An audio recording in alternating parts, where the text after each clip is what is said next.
Ada nggak sih cara cepat untuk bisa secure posisi JT Sampurna? Hai guys, welcome back to my channel. Jadi di video kali ini aku akan bahas tentang GT atau Graduate Trainee dari Sampurna.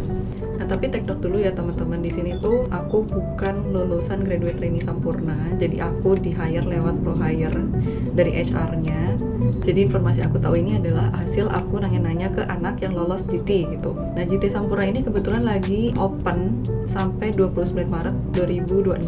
Bisa cek link di bawah yang aku kasih gitu ya teman-teman. Nah, di akhir video ini aku akan kasih tips gimana caranya kalian bisa masuk GT Sampurna lewat jalur fast track yang mungkin gak banyak orang tahu. So stay tune. Nah, GT Sampurna ini tuh dibuka untuk fresh graduate ya teman-teman. Jadi buat kalian yang maksimal pengalaman kerjanya 2 tahun ataupun kalian itu even belum lulus di tahun ini tapi akan lulus di tahun ini, kalian bisa apply ke GT Sampurna gitu. Sistemnya itu di GT Sampurna programnya selama 2 tahun berlangsungnya dan kalian akan dirotasi setiap 6-8 bulan, kalian akan dirotasi dan maksimal 3-4 function yang bisa kalian rotasi gitu ya teman-teman. Functionnya itu ada marketing, komersial, operations, people and culture, finance, sama external affairs. Nah, di sini tuh ada beberapa tahap dalam proses rekrutmen GT Sampurna yang menurut aku tuh lebih panjang dibandingkan kalau kalian pro hire. Kalian bisa cek video aku yang dulu aku pernah bikin pro hire di Sampurna itu gimana dan pertanyaan apa aja. Tapi kalau dibandingkan sama pro hire, GT itu tahapannya ada, pertama kalian akan dapat digital interview, online assessment test, habis itu HR interview, dan yang terakhir on ground assessment. Kita bahas satu persatu, dimulai dari digital interview. Nah, jadi setelah kalian submit CV, most of people yang apply itu akan dapat digital interview gitu ya teman-teman.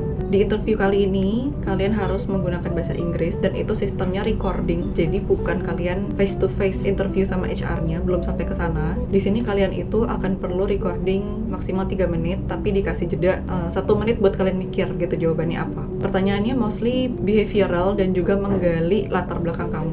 Misalnya, gimana cara kalian learn a new skill and implement that skill in the workplace? Nah, jawabannya, tipsnya itu kalian harus pakai metode STAR sebisa mungkin ya teman-teman. Situation, task, action, and result. Jadi misalnya, kalian jelasin di situationnya, oh saya dulu pernah magang di bagian marketing, dan meskipun background saya bukan jurusan marketing, tapi saya willing untuk learn that new skill gitu sebagai tim marketing. Pada saat itu, saya diberikan kepercayaan untuk mengurus campaign A dengan target apalah kalian jelasin di sana. Di situ challenge apa yang kalian hadapin juga jelasin, dan skill apa yang kamu harus pelajari saat itu. Nah, di bagian tasnya, kamu tuh perlu evaluasi skill apa yang harus kamu pelajarin dan gimana untuk mempelajari skill tersebut supaya kamu tuh bisa perform campaign A dengan maksimal. Contohnya gitu. Actionnya, akhirnya kamu mengambil short course misalkan atau tanya-tanya ke ChatGPT, belajar skill tersebut gitu ya dari internet dan berbagai sumber lainnya. As a result, kamu berhasil mencapai target impression dan CTR ketika menjalankan campaign tersebut. Contohnya kurang lebih kayak gitu. Nah, setelah kalian digital interview ya teman-teman, dalam waktu beberapa hari itu kalian akan dapat email untuk online test. Online testnya ini tuh kalian perlu biasain latihan GMAT, GRE, atau bisa cek gitu ya link dari yang udah aku kasih di bawah video ini, itu dari SHL test. Pertanyaannya biasa seputar logic, numerical atau angka, sama situational. Jadi best practice-nya kalian perlu sering-sering latihan obviously, karena kalian itu cuma dikasih waktu sekitar 30-40 menit ya katanya, dan ada 20 soal. Sebenarnya bukan soal yang susah, tapi time managementnya yang kalian perlu perhatiin baik-baik gitu. Nah, nextnya, once kalian lolos dari online assessment test ini, kalian akan ada HR interview. Di sini baru kalian di interview tatap muka sama HRD-nya. Tapi yang aku dengar katanya ini nggak harus bahasa Inggris, bisa bahasa Indonesia gitu ya teman-teman. Dan pertanyaan yang diajukan itu cukup basic sih, kayak tentang diri kamu, tentang Sampurna. Mereka akan tanya-tanya juga apakah kamu tahu industri Sampurna dan sebagainya. Tipsnya, kamu itu perlu ngejawab secara terstruktur dan sistematis. Jangan lupa kamu tuh perlu nunjukin bahwa kamu itu antusias dan memang ada motivasi untuk kerja di Sampurna gitu ya teman-teman. Nah, yang membedakan pro hire dengan GT gitu ya dalam proses rekrutmennya adalah on ground assessment atau OGA. Di dalam OGA ini kalian itu akan ada 3 tahap. Yang pertama focus group discussion, business case presentation, dan terakhir ada user interview. Nah, di focus group discussion kalian itu akan dikumpulin gitu ya teman-teman sama orang-orang lain yang juga dalam poolnya GT, terus disuruh untuk diskusi permasalahan yang diberikan sama panelisnya gitu. Tipsnya ada 3 di sini. Ini kalau berdasarkan tim Sampurnanya ya. Kalian perlu aktif dan speak up, jangan cuma diam-diam aja, dan perlu open to everyone's input karena pasti akan ada yang kasih kalian input dan feedback. Jangan ditolak, jangan defensif gitu ya, tapi tetap open to that feedback anyway. Kedua, kamu juga perlu communicate clearly your ideas, straight to the point, jangan muter-muter gitu ya, dan sebisa mungkin disupport pakai data atau contoh untuk supporting your argument gitu. Yang ketiga, perhatiin body language kamu, kalem aja tapi juga at the same time respect